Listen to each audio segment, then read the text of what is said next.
My name's Annette Edwards and I'm the owner of Jeffrey.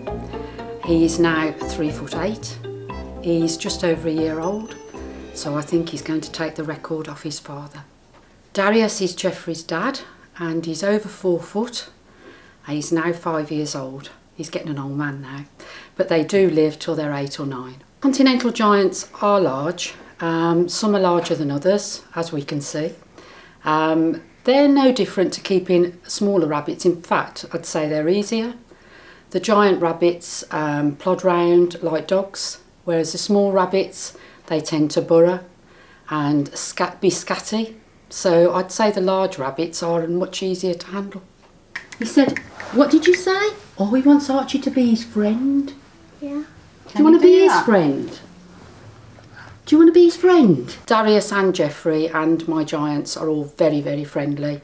I think that's because of where we live in the country, and they're very laid back and they've been handled since they're tiny, and if you put a lot of time into animals, you get a nice bunny back. Yeah.